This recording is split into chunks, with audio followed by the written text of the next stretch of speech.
said they are not scared amid the attempted arrest of Mr. Sirif Sise, a top official of this group there.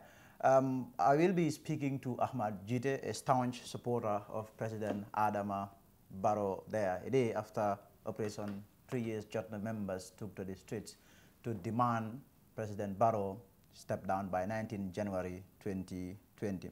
These and more coming up, but first, as usual, I'll begin with a review of the newspapers. I have the Standard. I also have the Point. I will begin with the Standard there. Barrow given ultimatum to resign. The Standard, their lead story is reporting on 3 years Jotna's protest yesterday there. Ghanaian president says Barrow asked for time over Jammeh's prosecution. Also, 15 Busumbala residents charged over mob justice. Girl 17 elopes with lover after family refused to approve marriage proposal. Quickly then through the stories there. The lead is reporting on the 3 years Jotna protest there. The pressure group that emerged from the disintegration of the coalition 2016, 3 years Jotna yesterday gave up to 10 January for President Barrow to drop his ambition to complete the 5 years or he will be forced out. The group came out to ask the president to honor his promise to serve only 3 years as agreed by his coalition partners. 15 Busumbala residents charged over mob justice. 15 Busumbala residents were yesterday arraigned before Magistrate M. Krubali of the Brikama Magistrates Court on 4 charges of conspiracy to commit felony, attempted murder, incitement to violence, and demolishing properties. Lamin Jata, Seni Sise, Modu Lamin Kamara, Yankuba Jata, Lamin Sanyang, Seni Jata, Mfansu Bojang, Salifu Silla, Saja Ture, Abdullah Ture, a minor name withheld, of course. Fode Keta, Bori Sise, Usman Jata, and Mohamed Silla are all charged over their alleged involvement in the beating of one Yaya Jagana, who was wrongly accused of child trafficking. So also on the Standard, the Ghanaian president asked Barrow says Barrow asked for time over Jammeh's prosecution. Ghanaian President Nana Akufo-Addo has said that following the testimonies by the soldiers on the 2005 massacre of West African migrants, he had spoken to President Barrow to ask that he takes action against the named perpetrators, to which Barrow asked for more time. Also, girl 17 elopes with lover after family refused to approve marriage proposal. A 17-year-old girl from a village in Upper River region has eloped with her lover to neighboring Senegal after her family allegedly refused to get her married to the man, that's the boyfriend there. So that's it for Standard. Quickly through the Point then, they are also reporting on the 3 years Jotna protest there, saying thousands protest, demand Barrow's resignation. GPU remembers data, 3 years Jotna hands over petition to Barrow. Ismail Ndong appears in court, remanded over robbery. So quickly through the stories. So GPU remembers data, 16, today marks 15 years since a founding member of the and a former president of Gambia Press Union, GPU, was killed in a drive-by shooting. Mr. Hadera Hedra was a prominent Gambian journalist and press freedom advocate. He was killed on the night of December 16, 2004, while driving home with 2 of his staff, Ida Jan, a typist, and Nyang Sarang Bojang, a layout editor. The incident coincided with the 13th anniversary of The Point, a leading national newspaper he co-established and edited.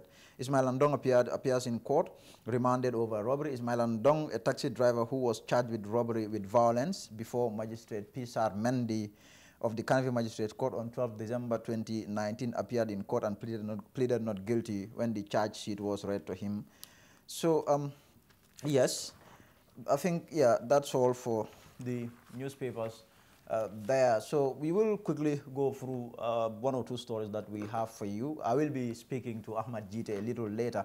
Operation 3 years Jotna has expressed concern over the attempted arrest of Sirif Sise, a prominent member of the group there. Police officers from Brikama reportedly went to Mr. Sise's house in Farato twice today, that's Tuesday, in an attempt to arrest him. The Fatu network spoke to some officials, including Mr. Sise himself, at his house there in Farato. Yes, thank you very much, for that. I have not been called, at Brikama Police. In the morning, by 7 o'clock, 2 police officers came here, with their motorbike and asking for me. My securities, they told them that, I'm not around, and they left. Then by 11 o'clock, they came again with another double cabin red one, from Brikama CID. That's what they said. They are from Brikama CID. They said, they are looking for me. The security told them that, again, I am not in. So what we decided after then, I call, my lawyer, which is Yankuba Dabo and lawyer Lamin Dabo. What they advise us, is to go to Brikama, police station and ask them why are they looking for Sheriff Ceesay. So on our way, before that, some of our executive members, they told us that the police at, Banjul, they said they are not aware of it. So when we, left here, to Brikama, before reaching, at the Gambia College, we were stopped by our PRO, that's Aji Swane. He told us that, he spoke to the police. They told us that, we shouldn't even mind, to go to Brikama. Let us stay at my house. They need only my number. They are going to call me. After that, but they confirm now, the order came from, the Banjul headquarters, and they will talk to me.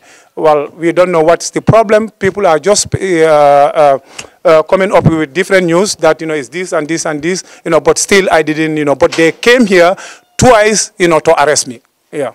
Anata ka president on ila lahidol aliye men kacha timande aliya annat nake aliyake kairo kono fitna man ke jentol bije aliya anata ban kairo kono aliya ngaje ko wo kola bi somandanga kibaro soto ko yete arrest aliya isi kuma juma fono nyin koldo yo folo mbe Gambia dingal be tentula be jayla mol mi yalan ko kunu fintita ya yitandi dunia la ko ani ya yitandi president barola ko nga carte o nga fa sanji saballa yononta tambilo sanji sabola yo ni obota je yenyinen karo men ke wala nyenti iko polisol inata pour kan arrest to nyalon somanda inata jane ni motorcycle security ol biriye tarja wol ya yitandi la ko mfintital and inata muru nan koten around 11 mafanna waya tarim fintita koten yenyinen ka iko sirif fintital so nata wol nata yenyinen ka albota mintole iko bota Brikama CID le andum ala la manta biento mol security sol men fanal bijang yow mol lonne ene moto wulanga le nata nyen 11 o'clock moto nyen aman number plato soto double cabinolom birin somanda mina ene motorcycle le nata so nata kibarol mem moy wolom nyenti ko ka foko etel bota Brikama la CID le den nata na lawyer call min kata lawyer Yankuba Daboti anin lawyer Lamin Dabo nge kumande nga fo Yankuba nata mol advice pour ngata Brikama police station auto ka mol kumande men na pour yow yetande mol la so mbita kan silo kan na PRO nata call min kata Haji Swaneti anata fo nya halal manta because ning office diamutale because follow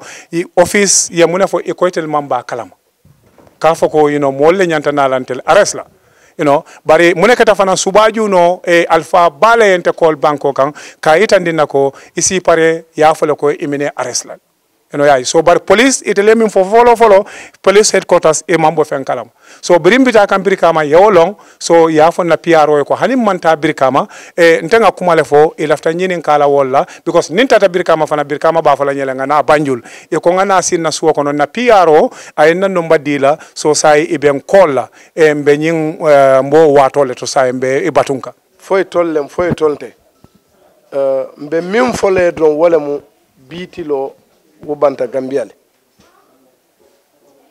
kamo ares kullo kono ya samba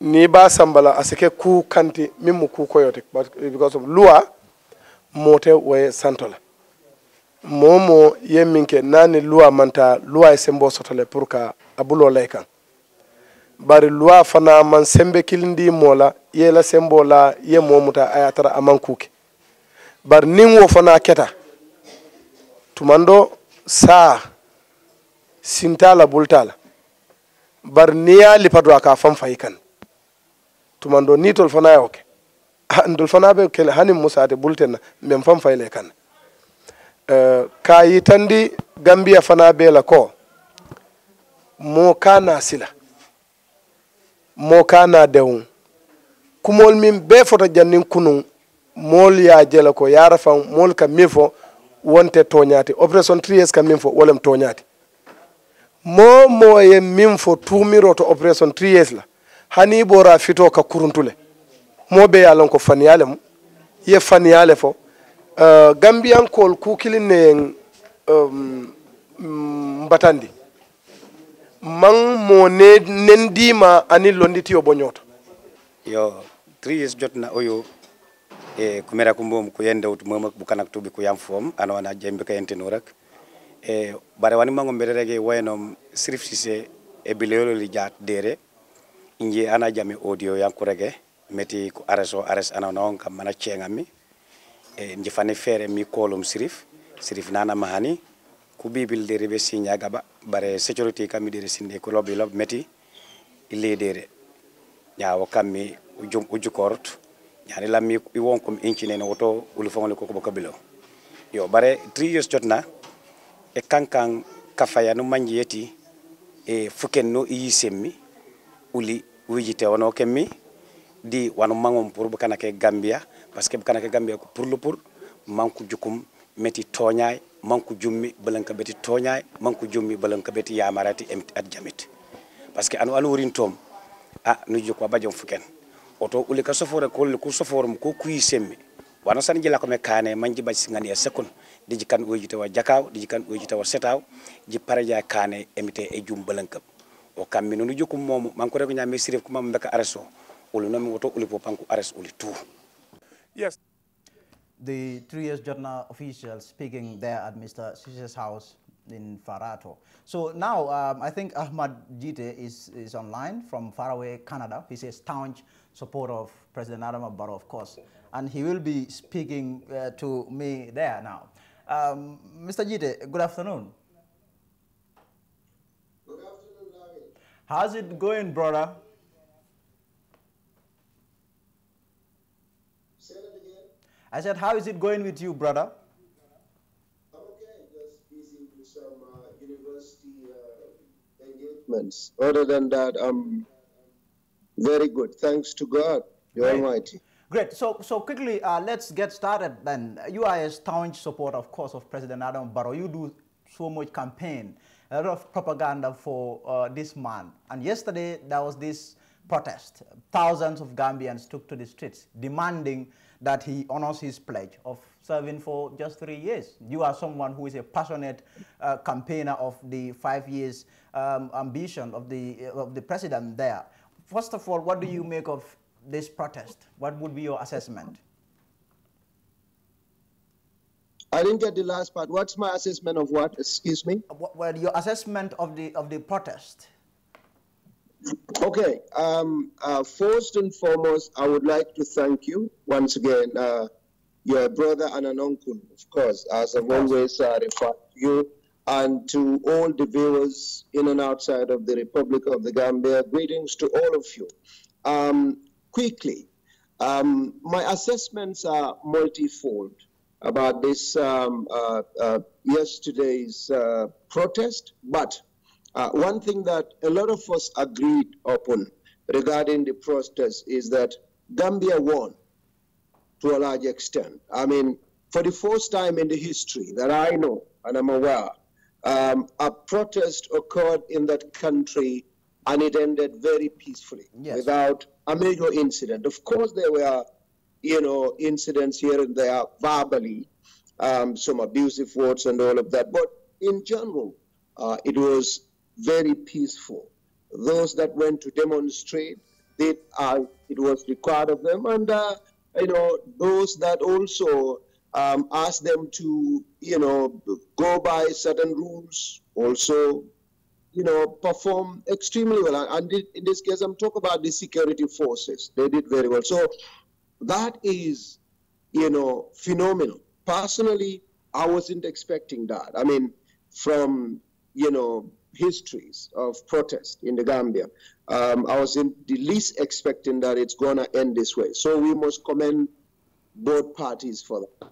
So how do you... And the largest, achievement... Go ahead. The biggest winner in this is democracy. The democracy that Gambians, fought to, bring about, the democracy that we all cherish and want to see exist in our country is the biggest achiever. Because, in a democracy, there would never be agreement in any human society. So the most important thing is things are done within the confines of agreed principles, and in this case, the Constitution and the law. You can disagree, you can go about, expressing those disagreements, but as long as these disagreements and dissatisfactions are demonstrated within the confines of the law, that is fantastic for democracy, because it happens everywhere in the world in our bigger democracies. So this is a very big victory for our democracy. So what, you've said a lot, I know, but how do you reconcile some of the things that you've said there, that it is the Gambia that won? How do you reconcile that with some of the arguments that were out there, a narrative, a very beautiful narrative that for the most part came on from the government, saying that these were a bunch of criminals who were bent on or planning to set the country on fire? And yesterday we have seen how the protest panned out. So how do you reconcile that with that? When you have a government or you have political forces that are affiliated with this government pushing this narrative that these are hooligans, bunch of criminals planning to set the country on fire? It's very simple. I mean, we determine or we judge people by, their utterances and their actions in most cases. Again, this is not legal. I'm not talking about the legal perspective of things, but in general in society, that is what we do. I mean, build up to this demonstration, there were a lot of propaganda from both sides. One side wants the president to be removed by force because he promised to step down in 3 years. And there were statements made, audios were circulated that ministers' properties were identified. The president's own personal properties were identified, and these properties would be destroyed. If anybody base your actions on those things, you will be referred to as a bunch of, criminals and hooligans. These were the things that, one example is Sirif Cisse were saying. We know Ibrahim Asila where you live. We know Adam Barrow's properties. And we are going to go after you. That is criminal words. Those words, constitute criminality. Now, what happens was different. So you cannot blame people for calling them a bunch of hooligans before yesterday. But they acted differently. We will consider them yesterday as law-abiding citizens that went to express their opinions within the confines of the law. So now let us talk about your president's popularity here.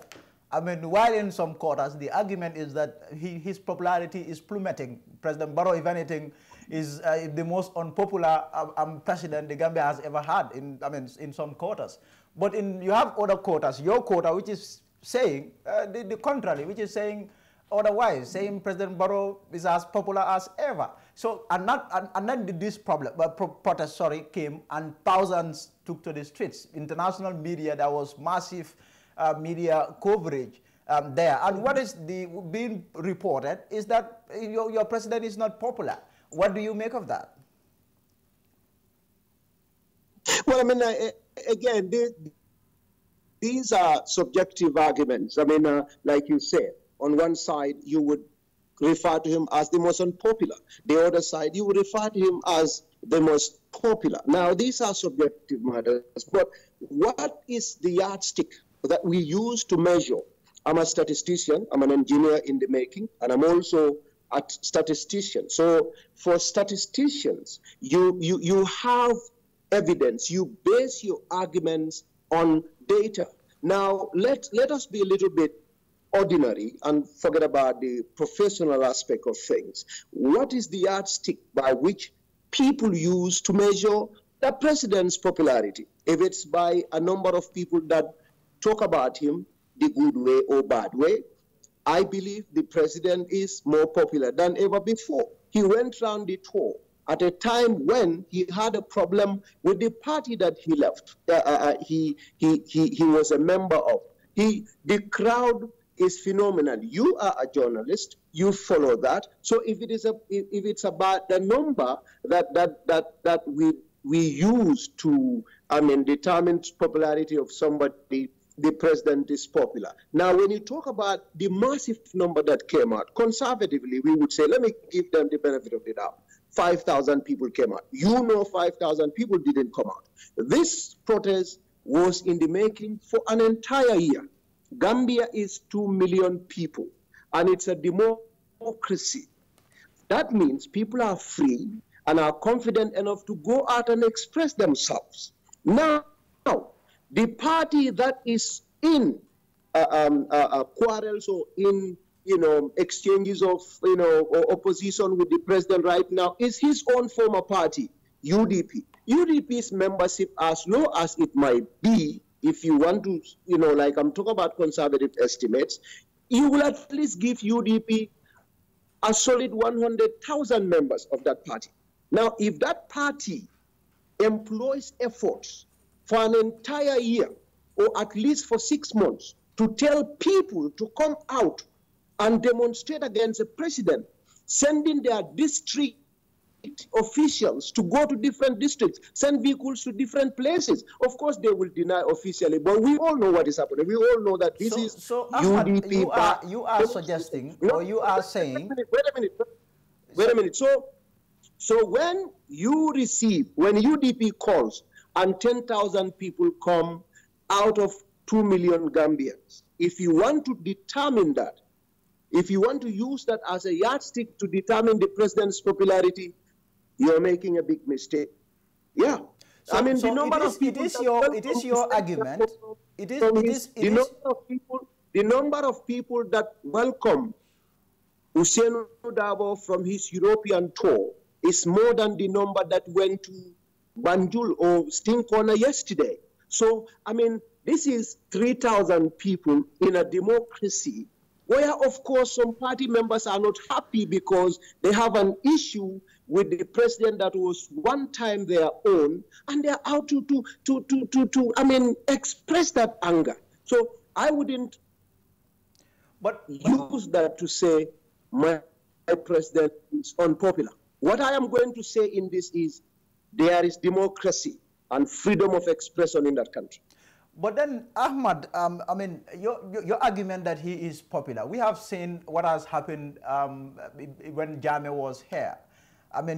Some people, they would say is that it is the people who surround the president who are the real problem here, because they don't necessarily tell him the truth.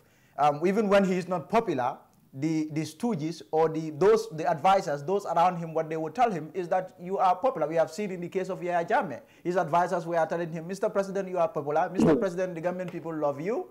And election came, astonishingly, he lost.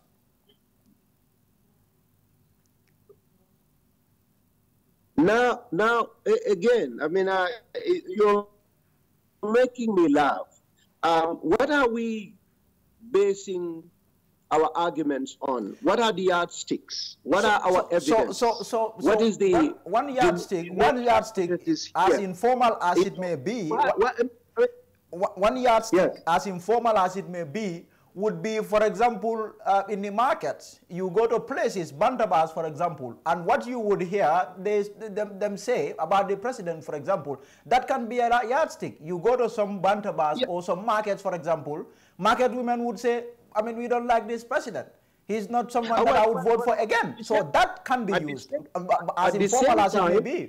At the same time, I'm glad you're using, we go to some bantabas, some market women. You equally have some market women. You equally go to some bantabas where the president is popular with.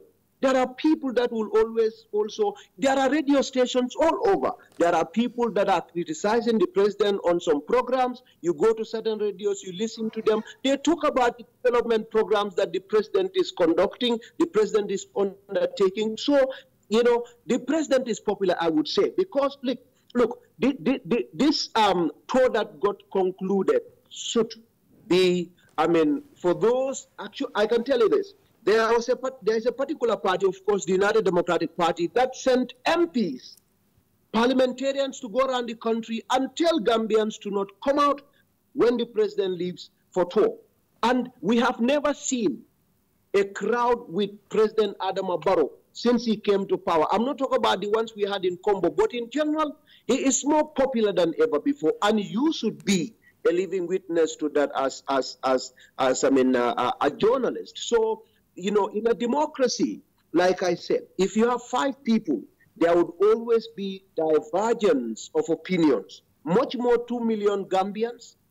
There are 2 million Gambians. So and there are also a lot of misinformation going on. There are social media platforms. There are radio stations, you know, I mean, in the Gambia that are only out to tarnish the image of the president, the government, and whoever is associated with His Excellency President Adama Barrow. So, you know, it's democracy. You will never have, you know, all of it in one box. So I would want to bring you a little back, Ahmad, before we can move on to some other things there.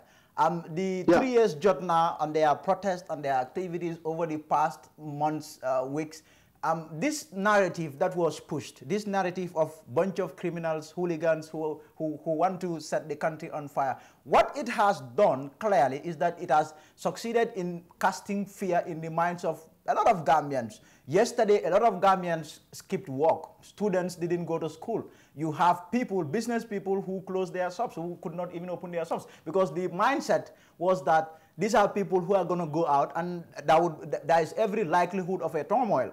What I was told by sources, even in the army, was that some members of the Gambia Armed Forces were on standby. And a few weeks or months back, we have seen our security chiefs going on television saying things really that would scare Gambians. So this narrative, false narrative, clearly was coming from the government. It was orchestrated and generated by the Gambia government. And now the protest has gone on peacefully. There was no, you know, significant incident that you can point to say, this protest, we said this, that it was going to turn out this way, and that is exactly what happened. So do you, in your opinion, even as someone who supports this government, do you think that is right at all? Because the Gambia was robbed of a lot of things. Economic activity was brought to a standstill yesterday. Do you think this is fair at all to push such a wild, I mean, a wicked lie, if you like? Let me put this into perspective for you. I'll be very simple in my explanation. Now, for a military tactician, let's say an experienced general going to war, one of the factors that they consider for victory is past experience. It's the past incidents, whether with the enemy, the ones that they are going to war against, or the ones that they have already fought against. So history is very important in whatever you do.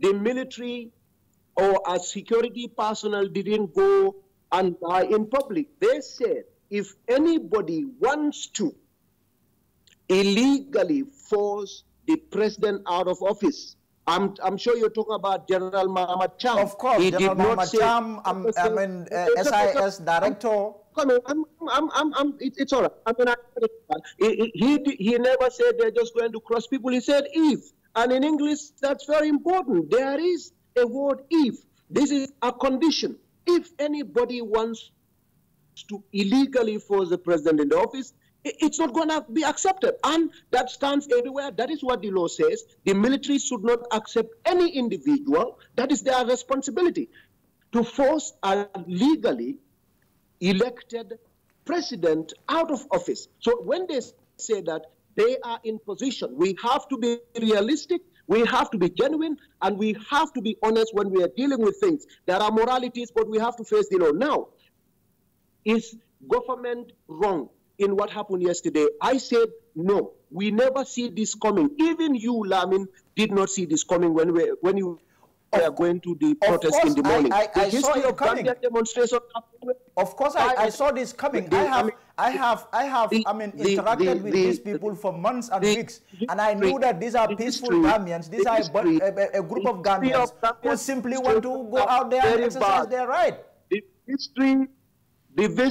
history of Gambian demonstrations have been violent. They've always done violence. Sometimes it is the fault of the security personnel because of lack of experience in dealing with angry youth. So when you have such history, in addition to that, having the organizers of this demonstration like Sirif Sise threatening to burn down the properties of cabinet ministers, and also saying the president must step down, and I underline the word must, these are calls for an illegal action. Why is your president trying to cheat Gambians? He was the one who said he was going to be in office for 3 years. Why this cheating? Well, is he cheat? Did you say cheating? Yes, of course.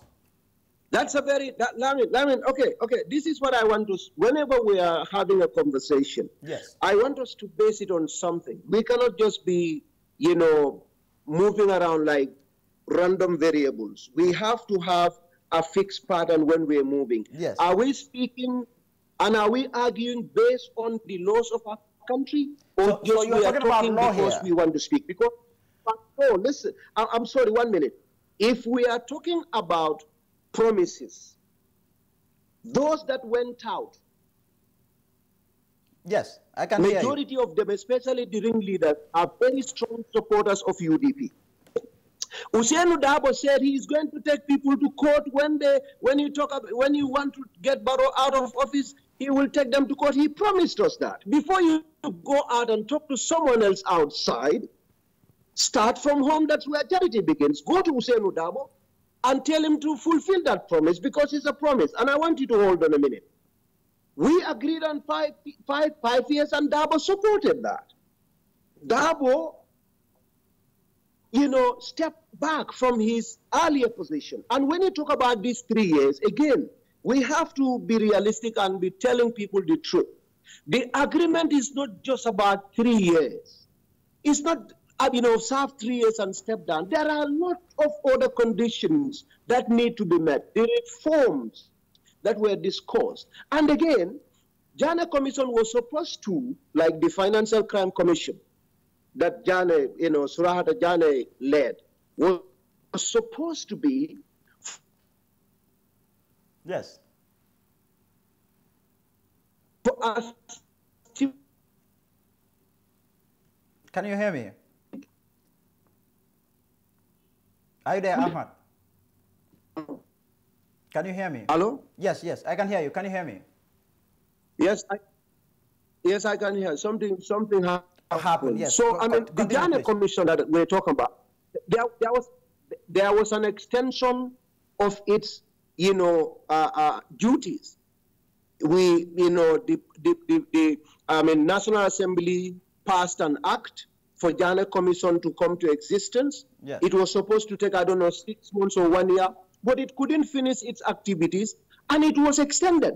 This was a promise. Why didn't they go after the Janneh Commission? And again, as I've told you, let us just be very simple here for Gambian people to understand. If you have an agreement, whoever you are, if it is not in line with the Constitution, it's null and void.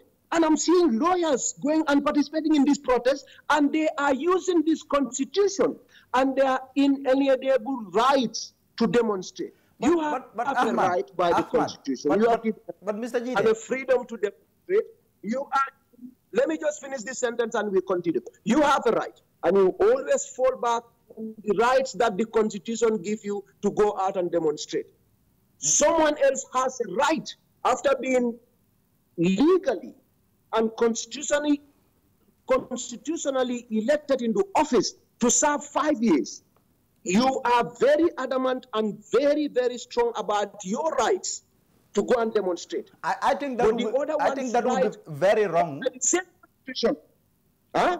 I think that would be very wrong. That would be very unfortunate. In as much as I respect the rights of the 3 years Jotna people, I also respect the right of any other person who wants to demonstrate or who wants to protest that President Barrow should stay in office. Where is the argument?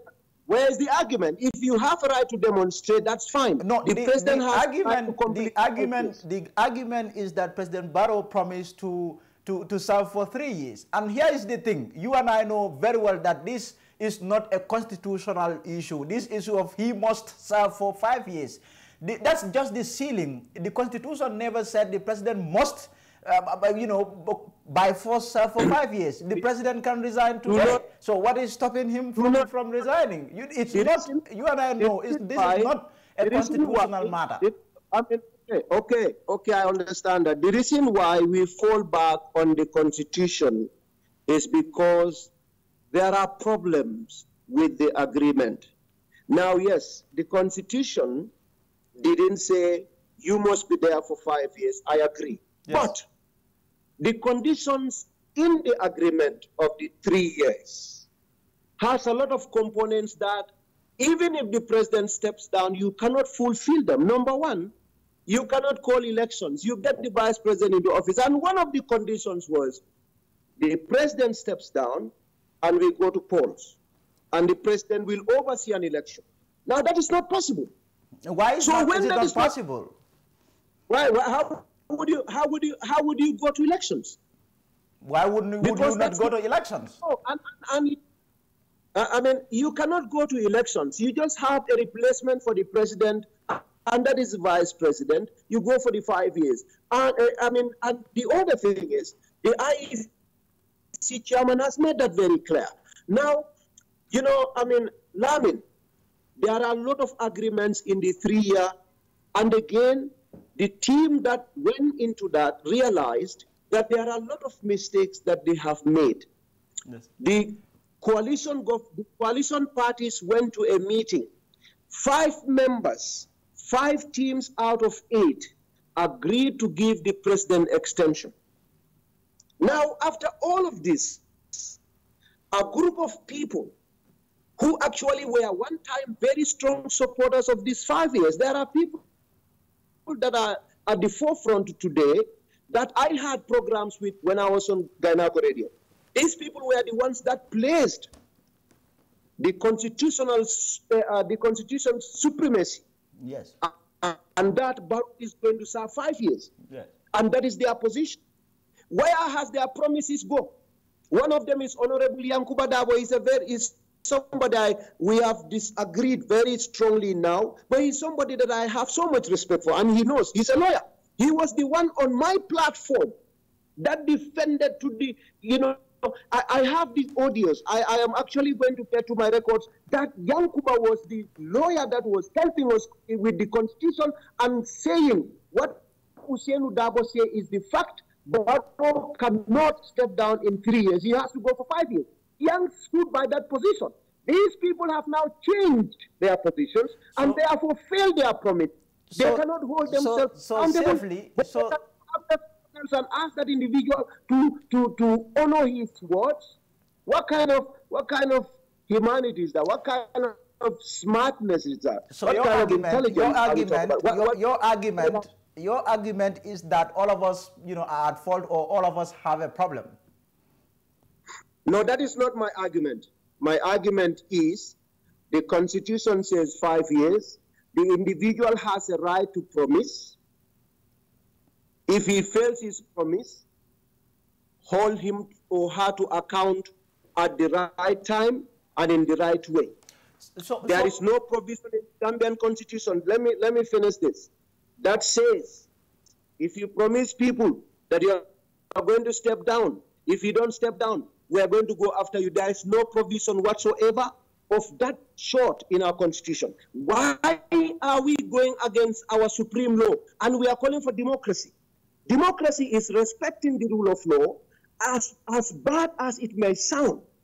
There are a lot of politicians in that country that promise things that they cannot deliver. No politician, Barack Obama, Donald Trump, the new the new British man. Nobody promises all that you can deliver. And with this 3 years agreement thing, there were a lot of problems we all know.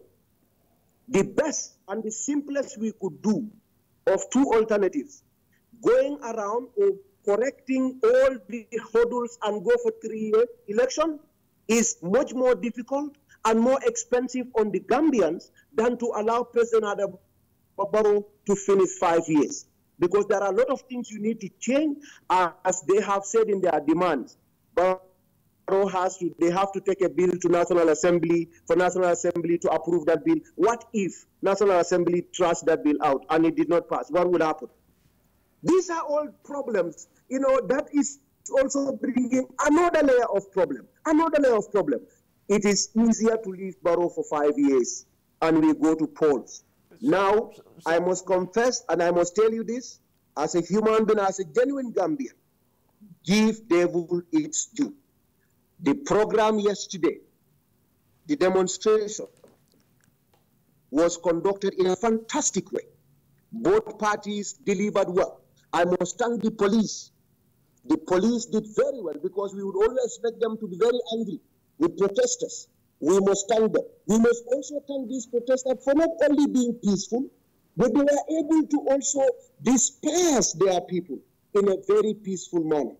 I do not know if the same thing would have happened if this was at Westfield, because a lot of shops would have been very close. We don't know what some people would have done. We have not tested that yet. Maybe next time we can give them somewhere where there is a shop to make sure we test if that is going to be peaceful. If that is fine, we have a fantastic democracy. But it's fine. What they did is amazing. It's their right. But now, before we end this then I just want to quickly ask you one last thing. Of course, the president's advisors, what is your assessment of those who advise him? The likes of Henry Gomez Mobe Balu, for example, my very good friend, but for some reason, I don't know, yesterday he was not receptive. I wanted to interview him. He was really angry, saying these people were a three-stress crowd. And a lot of people were saying, listen, these are idiots. Why would the president surround himself with such people? So what do you make, as someone, as an insider, as someone who, you know, pushes Barrow's agenda, what do you make of those around President Barrow? Well, I mean, you know, it's difficult to make a public statement. And in as much as I love and appreciate and respect Henry Gomez, that statement was unfortunate, I'm sure. Of course, we all make such statements because even at the program, there were people that were interviewed that say things that they were not supposed to. But sometimes in an environment that happens, those unfortunate things. And that's why we are imperfect. Now, regarding advisors of the president, what do I make of them?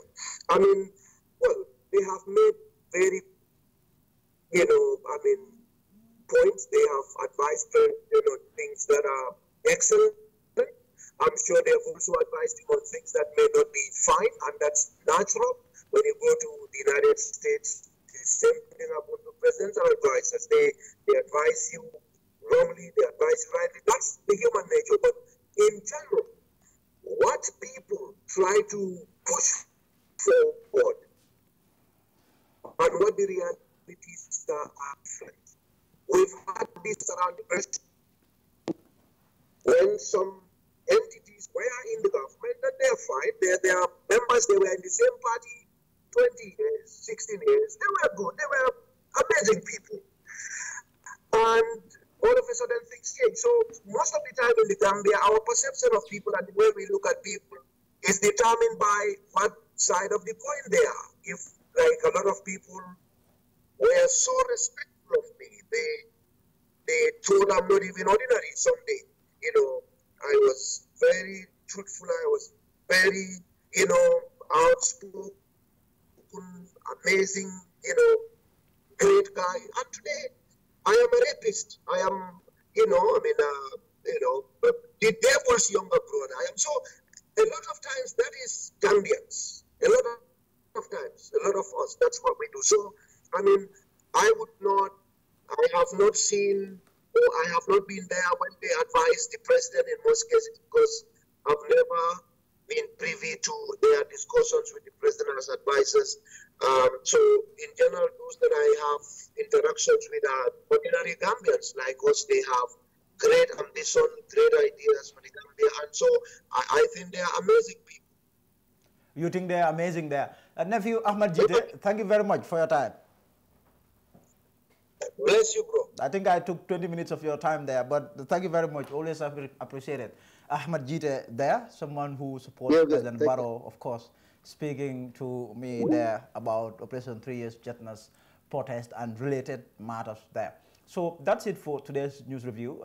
We will be back, of course, on tomorrow. Until then, my name